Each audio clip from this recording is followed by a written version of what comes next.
Can I do that again? That was something else. Good afternoon, everyone. My name is Joe Roman. I'm with the Greater Cleveland Partnership here in town, our Chamber of Commerce. I want to thank all of you for joining us. I think we have a very interesting program today, timely, and also one that has a number of great panelists with a number of different perspectives around this whole area of talent and workforce that I think will be quite stimulating, and I hope stimulating enough that you have some great questions when we get to the second half of the program. So we look forward to that. I'm going to introduce our panelists briefly. I think since you're here, you probably know who they are, and that's hopefully why you're here, so I won't give them long introductions. And then I'm going to ask each of them to make an opening statement, and then we'll start a dialogue up here for about a half an hour, and then turn it over to you. How's that sound? Couldn't be any more timely, though, especially with this topic, to give everybody some good news. Hopefully a lot of you have been following the work going on that Mayor Jackson has been leading in terms of reforming the Cleveland school system and seeking a whole new set of tools and legislation that would enable some pretty drastic changes around quality to take place in our local school system. The good news is, as predicted, but boy, predicting things in the legislature today is risky. The bill passed both the House and the Senate today in Columbus by pretty wide margins. I don't know that anything passes unanimously anymore, but it came darn close. So we're pretty excited and onward towards a levy in November that I think can be really exciting for not only the city but for these kids who clearly have demonstrated time and time again that if they have the right environment, they will learn. And obviously will be part of the solutions to some of the things we're going to talk about today. So let me start by introducing, and I'll go left to right. Bill Berry, Dr. Bill Berry, has been the Dean of the School of Business at the University of Phoenix since October of last year. Prior to this, he was the Executive Director for the School of Business, Associate Dean for the School of Business, Director of Academic Affairs, and I could read about 20 more titles if I actually decided to do that, which I won't. He holds a doctorate in management from Webster University, as well as a master's in business administration and bachelor's in business with a concentration in accounting, both from Fontbonne University. So, Dr. Berry, welcome. Joe Carrabba, next in the middle, Chairman, President, Chief Executive Officer of Cliffs Natural Resources here in town, one of the fastest growing companies in our region. He joined Cliffs in April 2005 as President and Chief Operating Officer. He assumed the role of President and CEO of the company in September 2006 and was elected Chairman of the Board the year after in May 2007. I found this interesting. I didn't know this, although I think, Joe, you've told me this. I just forgot the name of the company. Joe joined Cliffs from Rio Tinto, a global mining company where he served for 22 years prior to joining Cliffs in a variety of leadership capacities worldwide, United States, Asia, Australia, Canada, Europe. So he brings a lot of different perspectives and hopefully some ideas to this discussion. Native of Ohio, he earned his bachelor's degree in geology from Capital University and his MBA from Frostburg State University in Maryland. Sits on the board of directors of the American Iron and Steel Institute, the National Mining Association, and here locally, among others, the Great Lakes Science Center and Key Corp. So, Joe, welcome. Bill Christopher, I don't know at all, except that he was my boss for the last 2.5 years as chairman of the Greater Cleveland Partnership. But in addition to that day job, at night, he recently retired as Executive Vice President at Alcoa and Group President, Engineered Products and Solutions in April 2011. In January 2011, Bill assumed responsibility for Alcoa's global automotive market, and since September 2002, had been group president for Alcoa's Aerospace and Commercial Transportation Group. And offline, I can tell you, had a lot to do with keeping a lot of Alcoa here and bringing even more of Alcoa here to Cleveland during his tenure, so we want to thank him for that. He has been part of Greater Cleveland Partnership. Joe was also a member of the Greater Cleveland Partnership and started out by serving as the chair of our Government Advocacy Council and then later actually became chairman of the organization. He obtained an MBA degree in 1980 from Clarkson, and he holds an accounting degree from Penn State University. So, Bill, welcome. And as I said earlier, I thought I would just ask each of the panelists to just make a brief opening comment about the topic of the day, this conundrum that we seem to face in our community where we have both a high unemployment rate and a lot of open jobs that we hear about all the time. So they can go anywhere they want with that. I'm going to give them the license to talk in their opening comments in any way that they choose, and then I'll come back with some questions. So, Dr. Berry, you want to start? Okay. I think that I've been reflecting on this since we had our conversation about a week and a half ago, and started for me in this subject about 2 years ago down in Houston, Texas. And it was listening to the oil and gas industry complain about the problems that they were facing and the challenges that they had ahead. And over the course of the 2 years since then, I've been able to work with the Manufacturing Institute and a number of manufacturing HR directors and managers. And it's helped me to understand that what we've been doing for the past few years is educating in the way that we've educated in the past. And we have a new set of needs. And we need to look at education again differently. We need to ask ourselves, are we doing the right things for the right students in the right times? And as we look at what's needed, it's more of a combination of things. It's a partnership between community colleges and four-year institutions. It's a listening to what employers say. It's one thing to hear the oil and gas industry or the manufacturing industry say, we need students, we need these people to come into work for us. But when you ask them what they need and you listen to what they say, it's not what you'd think. They need critical thinking. They need communication skills. They need those things that a well-rounded education can provide. I had one of my favorite discussions was with a manufacturer who has a plant in Denver, and we were talking about the need for global education. And I said, well, I know that you do have a global presence, but I'm wondering why it's coming up in this context. And he said, in Denver I have 7 cultures in the same plant. And they're different in age, they're different in gender, they're different in national origin. And to have them talk to each other is difficult. And so it's a need that's transcended getting a degree in global education. Now it's something you just need to be able to move to that next position. And so what we're finding in addition, and I know we're going to talk about that more, is that the jobs and the people aren't in the same place. And so we need to look at how do we manage to move the right people to the right places for those jobs. And so I think that this is a very timely discussion, but I think it's a bigger discussion than just what we'll have here. Great. Well, I couldn't agree more with Bill. First, let me say thanks to the City Club for allowing me to be here today to be on this very important topic that's all on our minds probably every minute of every day anymore as businesses are succeeding within this country. There is a growth pattern that's going on. I don't think it's all gloom and doom with you look at the low energy costs that with the shale gas that's coming on, with the chance for Canadian oil to come in. It's a real game changer, and to be on the front of that right now with all of the things that Bill talked about is certainly topical. It's what we need. There is certainly all the age differentials, the social media that's coming in. I had a conversation once today, and said, geez, here I am complaining, and I sound a lot like my dad, so it's good for me to get into universities and talk to the folks that are coming on and really get that experience so that we know also in the attraction, the retention that we're working so hard on, that we are selecting the right people. They do have a positive attitude. They can work in a team environment. They can work in controversial situations, and when it gets tough, everybody can pull together. The technical needs will come. Sitting in front of an Xbox all day does not give you the skills when all of a sudden you're put into a workforce and you do have to communicate, you do have to get along, and you do have to figure out how to get things done.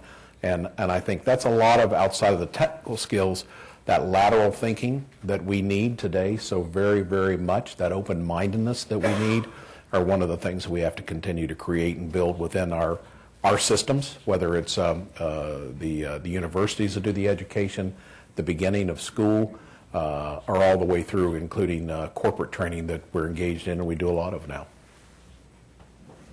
Very good. Bill? as Joe mentioned, I retired about a year, well, I tried to retire a year ago. And people like Joe Roman and my friend Tom Waltermeyer consistently do not allow me to retire. And one of the things they talked me into was chairing the task force that's a partnership between the business community and the philanthropic community to look at crafting a regional economic competitive strategy for Northeast Ohio, which is 18 counties and not a small undertaking.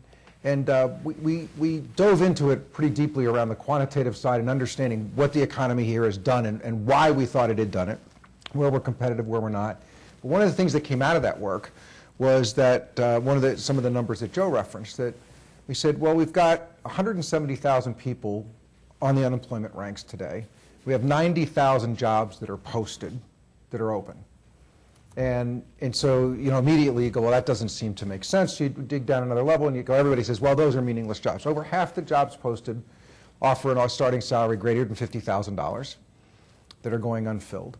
7,000 of those are in healthcare. Not a big surprise when you think about the healthcare, hospital and surgical, and emerging biomedical industry that's in Northeast Ohio. 5,000 of those are in IT, interestingly enough. 4,000 in manufacturing, and these are not hourly jobs. These are 4,000 manufacturing engineers, industrial engineers, first-line supervisors, people like that. Over 3,000 in accounting.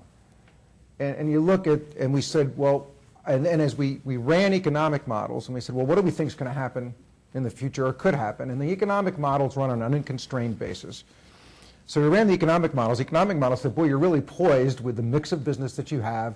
If you're able to take care of yourselves, you're poised for some interesting growth, assuming that you fix every barrier. And the biggest single barrier that we identified was that we're going to move from being job constrained to workforce constrained. And in fact, we're probably there a lot faster than we thought we were going to be. And demographics in the region are going to exacerbate that problem. And so coming out of the work and going into our phase 2 work, which is really crafting a strategy, we're now spending a lot of time trying to get a much deeper understanding of the workforce and the skills mismatch and what skills are required today, what skills we think are going to be required in the immediate, intermediate, and longer term, and what actions we can take as a community to be in a position to be able to fill those. Thanks. I have been in the economic development business now for my whole career, and there's a great economic development joke that goes something like this.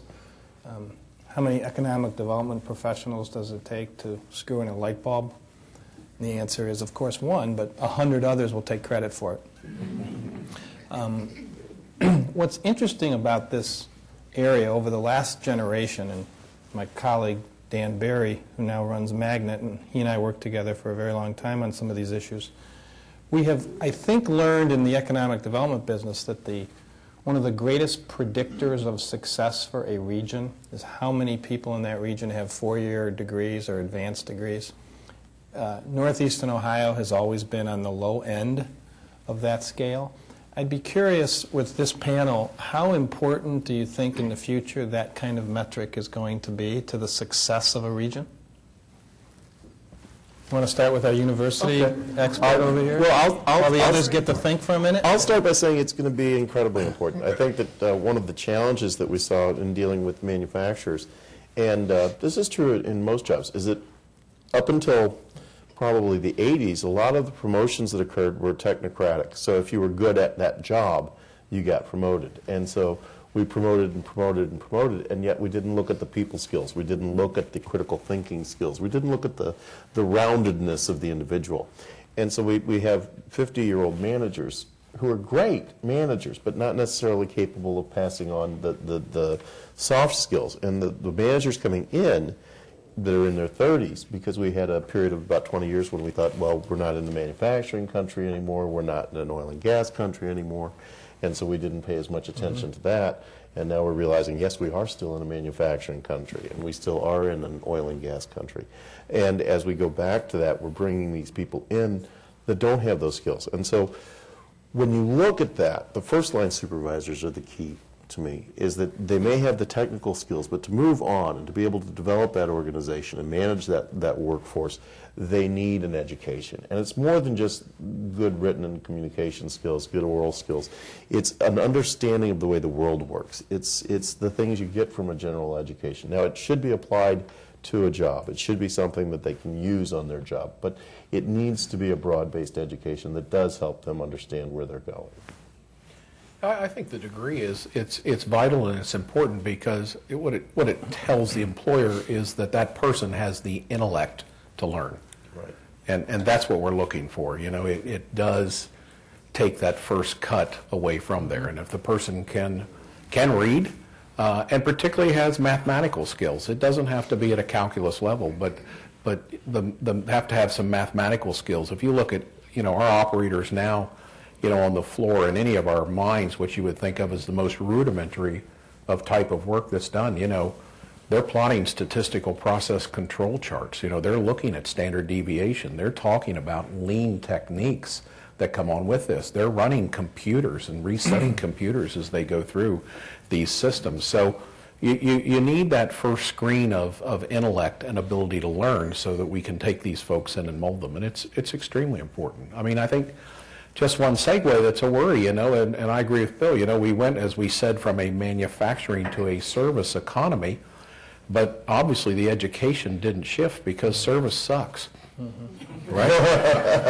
I spoke to 3 phone trees today, and I'm not satisfied with service. So how did we transform our country from manufacturing to service? And there's not, and I'm serious, there's not one set of service skills that you can find anywhere that goes with it. So that just shows the lag that came along and the social skills that came along when our economy, you know, transferred to a service economy. And I don't mean to jump into your time, Bill, but being an accountant, I can share this with you. An illustration of that is the National Association. Both of you being accountants. Both of us being accountants. The National Association of State Boards of Accountancy a few years back, this is the trade group for accountings, said, you know, we need a certain set of education. We need them to have communication, and we laid out a fairly rigorous communication education agenda, and said this is what we want schools to do. And the more traditional schools who'd been around for a long time, and I'm not picking on traditionals, don't think I am, but they said back, no, we know what an accountant should know. And I'm sitting here as an accountant saying, no, you don't. The accounting firms know what an accountant should know. The manufacturers, the businesses know what an accountant should know. It's a little bit arrogant to sit back and say, we know what an accountant should know. And so it's that question of education in general needs to take a step back and say, what do these people need to know? And not just rely on, this is what we think you need to know, and do it. And I think that's a change today. Yeah. Bill, you want to add to this one? Sure. I mean, we ask if it's important. I mean, every piece of research that's been done that looks at education attainment versus economic prosperity shows a direct correlation. And so you can debate, and you can debate and debate, but the data would tell you that it's absolutely essential. I think post-secondary is incredibly important. I think whether it is a bachelor's degree, there are some folks that a bachelor's degree isn't going to work for them, but post-secondary education, teaching them skills that are going to be in desperate need and allow them to make a very good livelihood can actually fit very, very nicely. I think that is going to be essential. I think as it relates to the 4-year degree, I think it is incredibly important. I think it's beyond just the degree, and a lot of it has to do with the major. And one of the things that concerns me greatly is the geometric the expansion of choice. For those of you, I have 3 children, and watching them go through school and decide what they wanted to study had no correlation to then what they wanted to do, which then put me into master's programs, which I'm still working my way through. This expansion of choice with no direct tie to any discussion around where are the opportunities going to be, where the job's going to be, and no direction at all, whether it's at the high school level or at the university level, about, look, if you're looking to get out of school and go to work, there are higher probabilities. You know, you want to teach, lots of teachers these days, but at least you could do science or math because that's going to improve your probability of success. But so many kids now, I mean, so many schools you talked about with designer degrees and things like that, people say, you know, the kids come out and they go, I thought if I got a degree it would get me a job. And go, no, it's not just about the degree, it's about the major. And I think that's the other part we have to address. I agree. This is a rare opportunity, having two gentlemen who've spent their careers around and in the manufacturing environment. So let's spend a few minutes there. I can't remember the name of the movie, but one of my children was watching, I think it's Flashdance. Does anybody remember that movie? Mm-hmm. Somebody was watching it in my house the other day, and I specifically remember one of my sons saying, I would never want to work in a factory like that. Remember the guy with the welding, the main actor who's in the welding uniform most of his time? I would never want to. We all know that the manufacturing environments have changed dramatically. I would be curious, though, your two backgrounds, what does it take to get a young person, four-year degree, associate degree, whatever it may be, to get excited about entering the manufacturing field? Well, I think the thing we see, and I've got a group here that they live and die with this every day, is if you think about, you know, I think people who go into manufacturing now or into mining, where we're at, into the remote sites, that it's their last resort of choice. And actually, it's totally the opposite. If you go to Minnesota or Michigan, you talk to our folks, I mean, they embrace the environment, you know, even in the mining business, as you may think, because they hunt, they fish, they camp, they enjoy the water, they enjoy the hiking, and they enjoy that atmosphere. So I think in a lot of those places, Joe, you know, rather than go into downtown Cleveland to recruit and take people out of that environment, you've got to go to the environments, like we go to South Dakota School of Mines, North Dakota, you know, places like that. I mean, I'll take a farm boy, you know, with a C average in mechanical engineering anytime that can fix a pump with 3 mechanics at 3 o'clock in the morning, you know, over a kid that came out of a city that just doesn't have that skill set. So I think you got to match up the right people for the right areas regionally that go with it, because I can see in a city where it would be a very difficult transition for a young person to go into. Yeah, I think there's 3 things that we have to keep in mind about the recruit into manufacturing we have to overcome. And I think employers are going to have to be much more aggressive in going out and actually talking about the benefits of working in manufacturing at all levels. You think about 3 things over the last 2 or 3 decades. You know, we did a lot of this to ourselves through outsourcing. And so when you outsource, much like IT, everybody goes, don't go into IT because all those jobs are going to India. And then we decide we're not going to put them all in India, and we go, geez, there's not enough graduates. Similar in manufacturing. I mean, with the outsourcing that we did, people said you don't want to go into manufacturing because everybody's losing their jobs over time. You compound that with federal economic, it wasn't even policy, maybe it was lack thereof, or even just the dialogue that said manufacturing is irrelevant. That we absolutely can become a service economy, and you need to understand manufacturing is not a relevant part of our GDP. And now you start to hear people talking about there's no way we can have an economy if we don't make things. And so, you know, but that's 20 years of that kind of dialogue talking about being irrelevant. And so, you know, you're forced to have to actually start to go back to, you know, when I was a kid, you know, a lot of my friends out of high school went right to work in the mills. They did really well. It was something they aspired to, all that good stuff.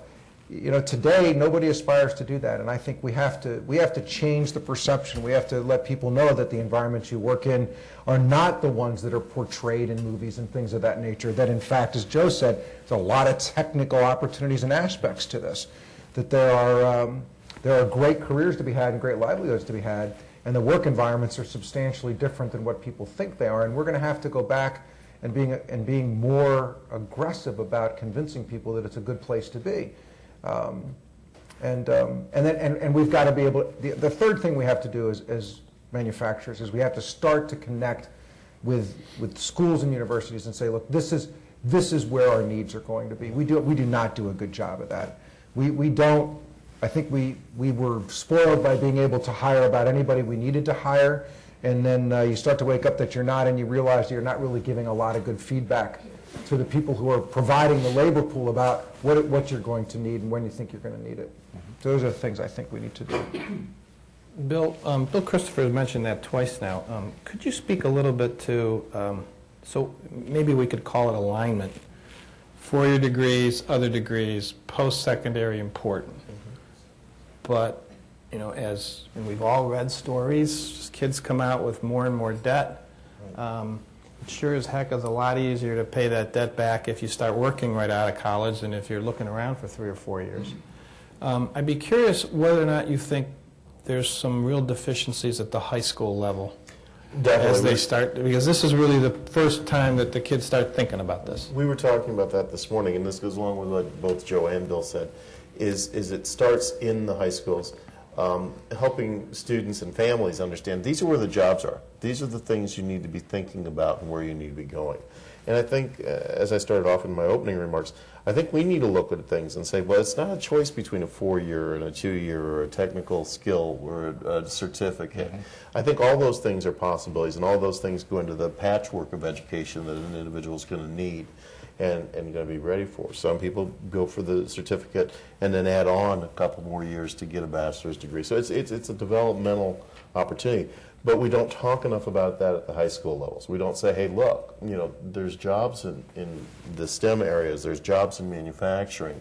Get a good degree. Get an understanding of math. Don't just get done with math.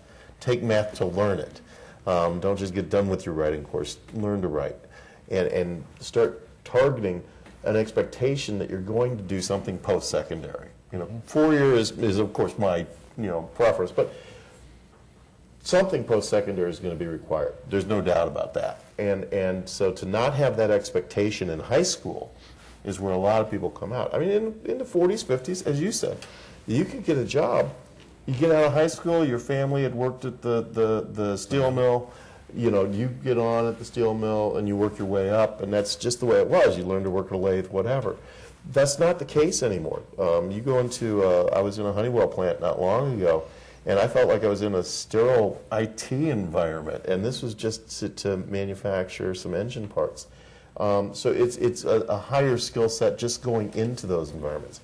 I think it's that approach to understanding that we need to start with high school students. We need to start at that age. And in fact, they were saying this morning, Lee's her name, I can't remember her last name. But Lee Friedman was saying this morning that we need to start at 9 years old. We need to start at 12 years old. We need to start getting that message to those students.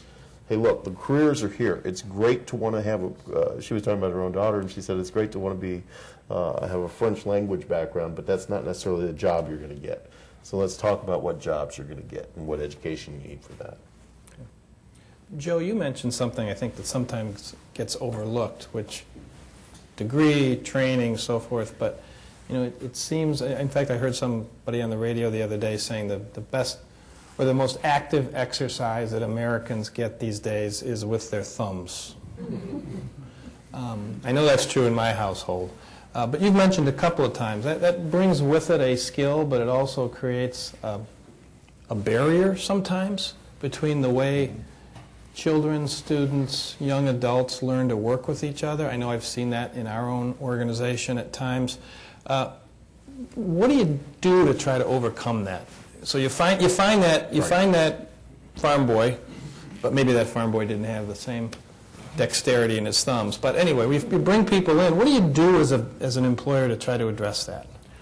Well, I think that's where a lot of people are, quite frankly, unemployed. I mean, there's only a certain amount of things that an employer can do, and as long as you have screening techniques and tools that allow you to screen the folks that have been isolated out, that don't have the communication skills, that didn't learn, whether it's a sporting event of any level, to learn, winning, losing, sitting on the bench, defeat, all of that goes along with it, irregardless of what it is, of what kind of a team sport it is, to develop that when someone comes into the workforce, is pretty much impossible. I mean, I think you might hone it a little bit, but I think it's pretty much ingrained by the time you get there. So I think, again, when you look at a CV, you're looking at more than just where they went to school, what their grade point average.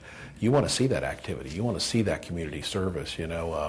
Again, whether it's not just sporting, whether it's any event that you can think of where people did have to interact, where they were active, after school and things like that. That's very important. You made a comment, Joe. And I think it's a luxury again. Where you go to university and then you get a job. Well, who didn't work in university, Sure. to start with from there. So again, even a summer job of, if it's cutting grass or whatever you do, these days, those are important skill sets that I want to hear about, that we want to see, because that's where all the development has taken place when they come into the workforce. Okay. Bill, could you talk a little bit more about the regional work that's going on? What do you think the region doesn't know about this area, this workforce talent area, that it really should know before it starts to pursue certain policies or certain procedures or certain new strategies? Are there some big gaping holes that maybe we assume we know, but we don't? First, we'll start with, there are some big gaping holes of data, things that we don't know. One of the things that we're doing as part of our strategy development is actually working with some consultants to get inside the data and really start to say, look, we need to get more discrete about what this is. But I think, even as we do that, and we'll have a quantitative assessment, then there's a qualitative assessment. Part of the issue, there are a lot of very good programs, very well-intended programs, very fragmented programs that go on. And the single biggest thing that seems to be missing is a direct connection to an employment opportunity.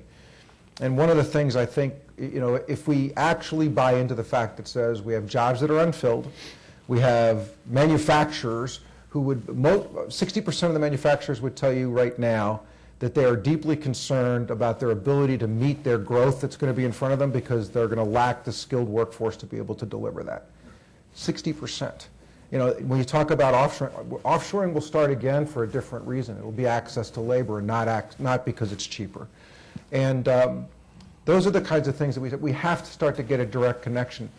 Human nature is such that if I know I'm working towards a specific goal with a reward, then I'm going to be much more focused, I'm going to be much more dedicated to that task than if I'm working towards something that says, look, if you do this, we think there could be some things. And Dan Barry and I have talked about this. I think there's a unique opportunity in the manufacturing environment today to bring a coalition of manufacturers together and say, look, we need mechanics, electricians, CNC operators, and the demographics are working against us. Today we're short, and 80% of the people will tell you that situation is going to get worse with retirements that are pending in the next 5 years. And so you have a unique opportunity to get back to saying, I can offer skill-specific training with a job attached to it in an environment where we're going through a recovery. The downside is if we don't, then the decline that we've seen in our economy, we have a high risk of coming back. When people are faced with the opportunity to grow and they can't get the workforce, they will then invest where they can get the workforce. They're not going to forego the growth. Right. And for the region, that puts us in a very difficult situation, because once that investment goes somewhere else, we lose those jobs. And it may happen over time, but we'll lose those. And so I think what we're learning through this is that there's a substantial higher set of urgency around the issue than people would have thought when we went in. We all know there are a lot of cool things happening in our city these days. It's an exciting time in Cleveland and the region. How important do the three of you think it is to sort of use some of these changes, use a changing community to attract more people, more talented people to our region? We've never thought of ourselves as a region that could do that. That's back to this region tends to be negative about itself constantly, but we're changing. How important, how high up on the radar screen should we place, and it doesn't have to just be people from foreign countries, which gets a lot of the attention these days, but the farm boy and others. How high up on our community radar screen should we place recruiting to this region to solve some of our problems? Well, I think for our group, it's just at the very top. Okay. And again, I've told this story many times. A lot of our recruitment are, really the talented young kids that are in the good schools that go out and get Ivy League educations. They spend 5 to 7 years, in the large cities with the large banks or in financial institutions or whatever. They decide that they want to have a family. They want to come home, and let me tell you, they want to come back to Cleveland. They want the Midwestern values. They like Cleveland as a place to live. And usually for us, and I'm looking at my group here, if we can get them to Cleveland, they don't leave, right? I mean, getting them to Cleveland is tough, and the image has to go up. It has to get positive that goes with it. But when you get folks here and they see what the region has, what Cleveland has, Northeast Ohio has, we have no problem in retention. But recruitment with image, is difficult. There's no question about it. Bill, how about at Alcoa? Actually, it's almost, you talk to everybody, our experience shows exactly the same. Once we got people here, it would hurt us, we couldn't get them to leave in a lot of cases. Like you. Yeah, that's true. That's true. The region right now, there are a lot of very cool things going on, and part of it is an environment where businesses can succeed, but part of it has to be an environment where people want to live. And when you look at what's starting to happen now, and you're going after attracting young talent, they want to live in an urban environment. And this, right now I think the apartment occupancy rate's over 94% in downtown Cleveland. There's a number of projects that are coming up. There are waiting lists in almost every one of the places. My son was living downtown, working in the city. My daughter was living in New York. She visited him in his apartment, and she just goes, "I can't believe you have this apartment across from, where the Cavs play and Progressive Field, and you're paying a third of what I pay for a little, closet, in Manhattan." And you go, "Yeah, that's what we have to offer." And right now we have a lot of positive energy behind that, and we have to take advantage of it, because this too shall pass if we don't. And I think the city is on that and doing a good job with it. But the perception point is just spot on. I mean, the biggest part of our perception problem is people who live in the region. You'd love to have people, the people who've moved here and lived here become advocates. The people who've grown up here, they tend to perceive it as, we're waiting for the other shoe to drop all the time. And we spend a lot of our time marketing to the people who live here to say, this is great. You really don't understand what a great place this is. On that subject, one of the most alarming things I ever heard, and I won't name the companies or the people, but I remember someone telling me that when they were trying to recruit someone here to Cleveland, and there's the what's the job going to be, and then there's talking to the person and their family about what it's like to be in Cleveland. And they said one of the most successful learning curves has been to make sure when you take someone out to dinner who's coming to the city, make sure they go out to dinner with people who haven't lived their whole lives in Cleveland. Because otherwise, if they talk to recent recruits, they're going to hear what Joe and Bill just said, which is, we don't ever want to leave. If you talk to people who've been in Cleveland their whole life, they say, why do you want to come here? So it was fascinating to me. We're going to turn it over to you now for your questions. We have a microphone roaming the room, and I think we can get it to you if you just indicate to us you have a question. And please feel free to either ask your question to all three of the gentlemen, or if you want to specifically direct it to somebody, I'll warn you, though, the others might chime in anyway. So. Hi, how are you doing? I'm Molly Vaughn from St. Martin de Porres High School here in Cleveland.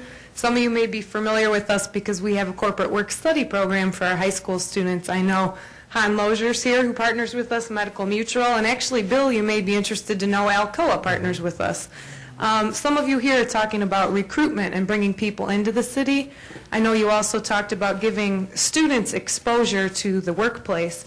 I wondered if you could talk a little bit about advice maybe you could give to some of the HR folks in the room about how to maybe partner with some students within the city or work with colleges so that we can give students exposure to jobs. Well, I think there's a lot of that going on right now in a number of different areas. We do a lot of summer internships. We work a lot within the communities that we're in. We do work a lot in Cleveland. We've spent most of our time right now between the Science Center, because we are, if you will, science and oriented, engineering oriented, and also with the E-Prep school that's going on right now that is a tremendous success in this city. And another, how could you not talk about stories like that in a city like this, either the Science Center that we're blessed with or with all of your programs, and I'm sure yours is the same. But I think it's mutual, that we are doing a lot of work, but I think you also need to reach out to our HR people as well and make sure, that we're aware of your programs and we know what you're doing as well. I'd share a couple other things if you don't do it. One of the things, if I go back about 6 or 7 years ago, our internship programs had fallen into disrepair, and I was amazed at the number of emotional barriers to bringing interns in. Whether it was high school kids, college kids, it didn't really matter. It was like, well, they can't do anything. It's a waste of time. It sucks up my time. It's this, it's that, it's the other thing. I don't have it in my budget, blah, blah, this, blah, blah, that. And so we just systemically knocked down all those barriers and said, look, we're going to bring people in. And what you find is this.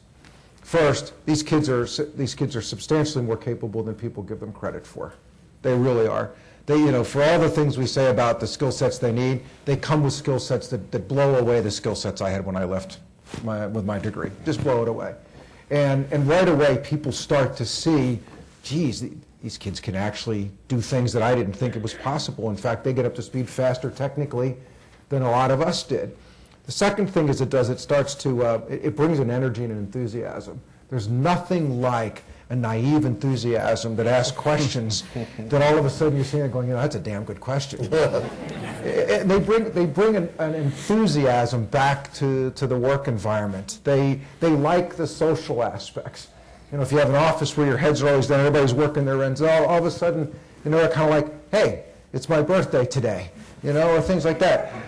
But you laugh, but it actually starts to change the environment. It gives you a different respect for what kids can do, and it actually starts to it grows upon itself. And if you don't do it, I'd highly encourage you to do it. And our programs had actually got taken back off, and I'm pleased to hear we're now with St. Martin de Porres. But had taken off, and we probably have on the order, across the group that I had, we probably in all our locations, summer interns, we probably have close to 400 or 500. Great way to recruit people, to hire people, to really get to know them, and get a lot of work done, a lot of meaningful work. Well, first a comment that as I talk to high school students and college students, really their perspective of job opportunities is so incredibly narrow. So we really have to do something about that, and I think we've talked about some of the opportunities in terms of internships. But of equal concern, the parents have some pretty narrow perceptions about what's in the job force. I recently transitioned into executive search, and I am pleasantly surprised about the variety and diversity of industries in manufacturing here in northeastern Ohio, what these jobs look like.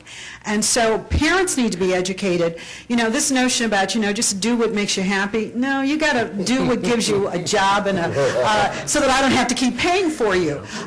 So to be able to connect parents with job opportunities, I think is another thing that we should think about.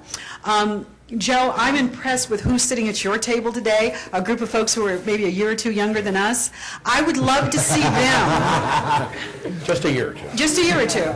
I would love to see them in high schools talking about what compelled them to go into this industry, why they chose Cleveland, because I think that younger to younger would have a greater sort of a resonance with the kids. But finally, my question to Bill Christopher, you've said twice now that the demographics in this community are against us. Would you tell me a little bit more about what you mean by that? Yeah, first, if you look on a macro basis across the nation, everybody talks about an aging population, which is absolute reality.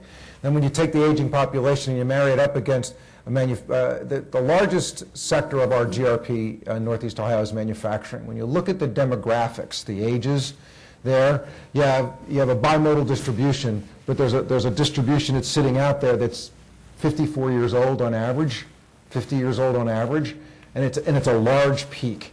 Right? Those folks in the next 5 years or 10 years, they're going to all retire. That is a massive amount of experience and skills that will be leaving the workforce. So you're sitting there with jobs that are going unfilled today and an accelerated retirement staring you in the face that says that, again, when we talked about perceptions. Talk about 30 years of perceptions that there's not enough jobs in Northeast Ohio. We're trying to change the perception that says, if you don't think about this differently, there are actually more opportunities than we have the people and the skills to be able to meet. We need to think about this differently now and urgently, and that problem is going to exacerbate with the demographics that we see. And that is to what I was saying when I started with my trip down to Houston, is that it's this bimodal workforce. This is very common, and it's particularly of interest here, in that they're already suffering from this. You're already having people that aren't in retirement that are retired coming back and working 2-3 days a week as a consultant just because that's the only way you can keep enough talent to keep the organization going. And so if we don't take care of this soon, this is going to be a much bigger problem than people are aware of. And I think the urgency to get that message out is something that we should all feel. HR directors, and back to the high school question, I think that we're not doing enough to partner. We're not having enough of these discussions between manufacturers and universities and community colleges and technical certifications and high schools, and making it clear, what's the pathway? How do I get a good job? And, you know, like I said, that Honeywell trip was a very interesting trip to me. It's a beautiful plant. My grandfather worked at Alcoa. I would love to come see your plant. You know, they're not the same plants, though. They're not the images from Flashdance. These are high-tech wonders in a lot of cases. And I think that if high school students actually got to take a tour of them, internships are great, but let's start with getting them to take a tour. You know, go back to the old field trip mindset and get some people excited about some of these jobs. I think we can make a difference, but we've got to start. Hi, Ginny Haas from Radcom. You've touched on this a little bit. The money's got to come from somewhere. The students aren't all going to have the money to pay for whether it be post-secondary, 4-year, or even a workforce development type program. Do you see any changes in the funding model, government grants? I think that it's you know, there's some issues with the government model, as we're all aware. There's a lot of discussion in Washington about what should be and shouldn't be paid for. And I think that's a good set of discussions. But I think what I will say is that I've seen something that's interesting, and I've seen a lot of employers over the past decade cut back on their employee support. And that's in part because, as you pointed out, I want to screen up front for a lot of these skills. And so there's a challenge here in how do we look at paying for an education. And it may be a question of we get a little more creative than we've been. And we look at opportunities where, you know, we'll bring you on, we'll see how you do, and then we can talk about those types of things. Something has to be done. There's clear that something's not working in the financial model that goes along with education. We need to revisit that. And, you know, do we need people who have degrees in French literature? Absolutely. I mean, I wouldn't say we don't. You know, gainful employment's a good idea, but there's also a need for an educated population, and that requires a lot of different discussions. So I don't think we have the answer yet, but I do think we're starting those discussions. But I agree with you, that's a definite challenge to face. In the program description, you mention also a gap in the understanding of the social responsibility in corporate America. I was wondering if you could speak to the nature of that gap and how you envision it could be filled. Well, I can tell you that the social responsibility aspect of our business, and, you know, we're talking about mining here, you know, that is not in the best favor in the United States as it comes right now as a society progresses, and it goes from there. Once again, if you go out in the field, you know, we're very proud of our record in sustainability. We're in our 3rd or 4th year of printing our sustainability reports that go with it. But if you go out and listen to the young folks who are in the field, with our environmental groups, with what they're doing in the communities, none of this being asked by the company. The community service that goes in with it, I think there's a very high degree of social responsibility that's coming into the workforce. And if you aren't a responsible employer on that side, they do have choices. The smart ones have choices. The educated ones have choices. And they will deselect you out of that. I've had numerous conversations with employees that they start, that I don't have to start. And they're excited about the sustainability that's put into this company, the resources that they have, and the tone at the top from all of the executives of this company and all the way through. So social responsibility is, I guess, is something in a corporation I don't even think of as being extra or outside of the box or exceptional. If it's not in your DNA as a company now in social responsibility, you're not going to be in business very long. You asked probably two of the best people. I mean, Alcoa is similarly one of the most sustainable companies for the last 5 years. We found exactly the same experience. It was a tremendous recruiting tool for us to be able to have people or kids get on our website and read about our environmental values, what we do, how we reinvest, how our foundation reinvests, how we take care of those kinds of things. I believe over time and I think the sustainability things that relates to the environment and things like that, there is no sustainability. If you're a company that doesn't take that seriously, you won't be in business. It's just a matter of how long before that happens.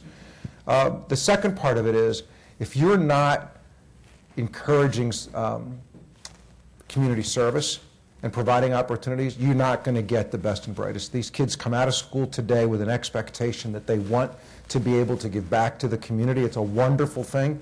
And if you don't provide those opportunities, you're not going to get the best and brightest. And those are some of the things that we found were a tremendous recruiting tool for us, was in fact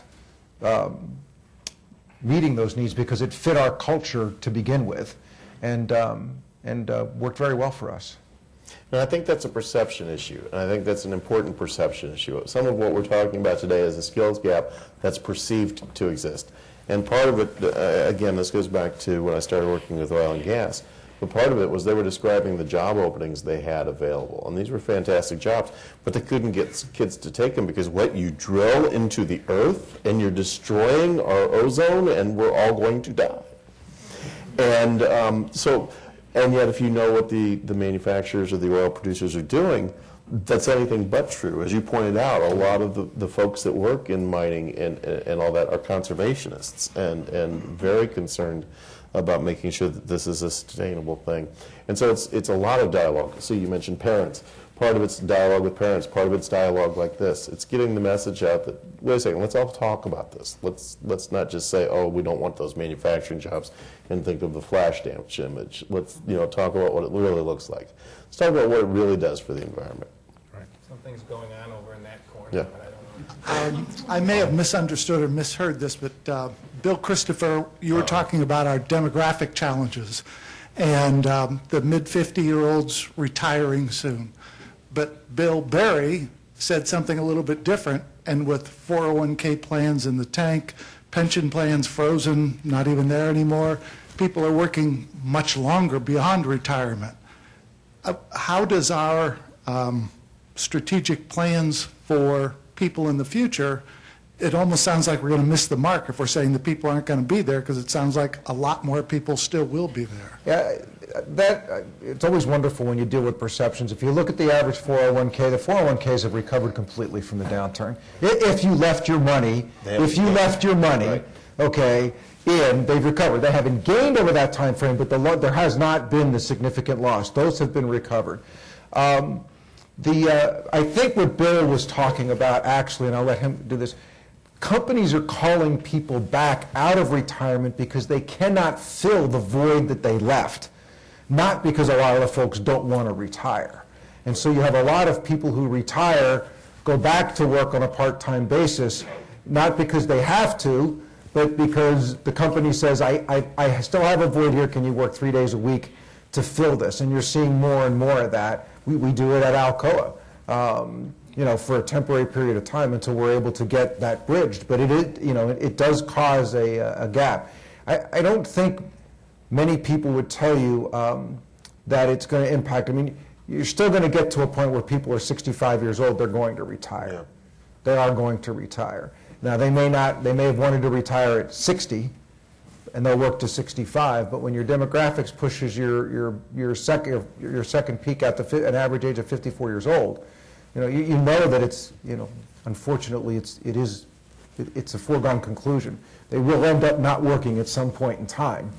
And so it's just a matter of when. Whether that's 7 years, 9 years, or 11 years, there is a big cliff coming. Yeah, and Bill, thank you for clarifying, because that's exactly what I was talking about, is that they have desired to retire, they've wanted to retire, but the company's sitting there going, well, we're still trying to fill this gap. Can you come back in 3 days a week? And here's, by the way, a little extra in your check. And, even if you don't need the money, a little extra in your check, you might come back for 3 days as a consultant. Yeah, sure. I think, but that can only stretch so long. And I think we're already starting to see that stretch happening, is my comment. And if it's starting now, 10 years from now, that stretch isn't going to be there. And we're going to have a real issue.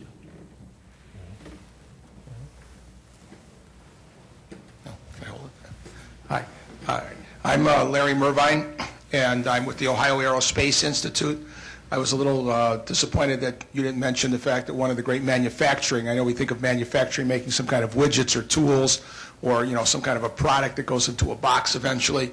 Aerospace is like the number 2, very, very important in Ohio. We are the number 2 state in the nation in aerospace, right behind California. We're the largest supplier to Boeing and also to Airbus.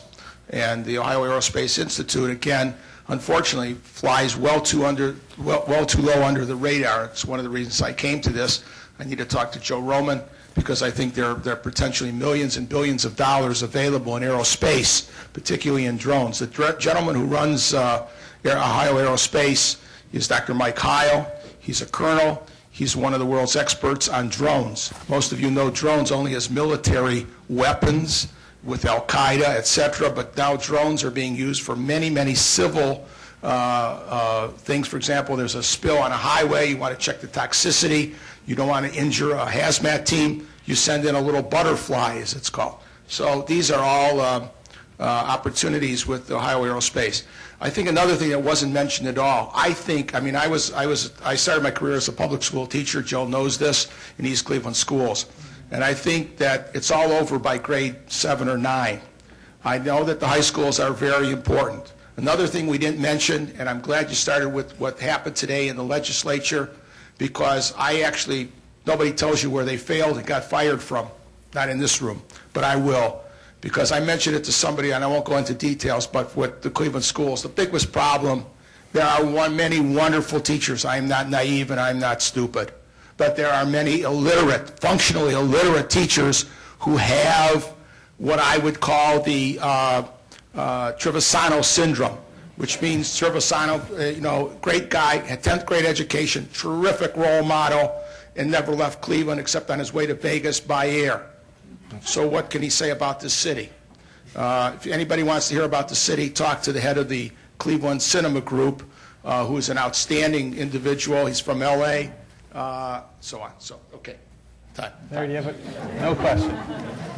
I would say that having worked with the Manufacturing Institute, aerospace, it surprised me when I first started really getting into it, but medical manufacturing is huge. Manufacturing is not just widgets. There's a lot of... It's all around the block. Yeah. We have another question. Yes, I wanted to go back to the question about social responsibility with a different twist, more in terms of from your internal workforce policies and the kinds of changes perhaps that you are thinking about to help grow your own and taking entry-level workers and investing in building their skills, creating career pathways within your companies, and what role the individual companies has vis-a-vis the school system, the public workforce system, and what kind of sharing, what kind of changes maybe need to go on in terms of working together to get to the point where we need to be. I guess I'll start once again. I think the dialogue, at least for our company and with the educational institutions, really hasn't started at this point in time. I think personally education and manufacturing or corporations are just now, just like this forum today, are just now having these conversations to get their heads around it. And I think now that we've got it kind of in the discussion stage, in the debate stage, I think that will happen and those will come together. I will say for ourselves, and I'm sure, Bill with Alcoa, which if you don't know the history of Alcoa, anybody that started out of school 30 years ago that could get into Alcoa for the Alcoa operating system, if you were a manufacturing guy, if you had that was like being with GE when Welch was there 15 or 20 years ago. So we've got a lot of programs in place is what I'm saying, and I mean, they're world-renowned that have come off of that. Bossity and the work he did, the Six Sigma work that's gone on that Welch brought in, all of the Deming principles that have come in. There's an enormous amount of that work that's done. I mean, we have the Cliffs College that's posted on the web now for our employees. There isn't anything really that if they have an interest in they can't find that does that. We have two training programs, advancing the business and growing the business with our hypos that we're bringing in and our next level of leaders. A lot of time devoted to leadership, discussion around leadership, role models of leadership, those types of things that come in. So Just a variety of things, and I'm sure we're no different than, again, I think it's that myth again that you go to a company and, life stops. In my mind, life starts. And boy, if you want it, it's there, and it's just there for the asking, because we want bright-eyed, people that really want to roll. And I want to say that getting the message out is key, because one of the challenges you have is it's tempting to say, well, why doesn't the education system or why doesn't the employment system, take care of this situation? You've got to start with personal motivation. If I have somebody who's unmotivated to learn and unmotivated on the job, I can do everything I want to help them. But as long as they maintain that lack of motivation, they're not going to succeed. And they're not going to succeed when they go to work for Joe or Bill either. Yeah. It's that drive.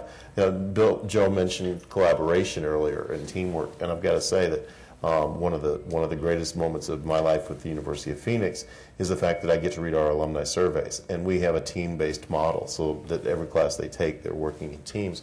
And while you may understand this right now, it's very clear that while they're in class, they hate teams. Teams are the number one thing at the University of Phoenix they complain about. But I get to read the alumni surveys, and I look forward to sharing this with everybody, because the number one thing that our students say about University of Phoenix after they graduate is, thank God I got to work in teams, because when I go to work at another place, I know how to do that. And that's a very big skill, and I was really glad to hear you say that. We are out of time, but I think I'll steal one of Joe's comments. I would urge all of us to keep getting our heads around this issue, because it is clearly an issue that's going to keep advancing this region or get in our way.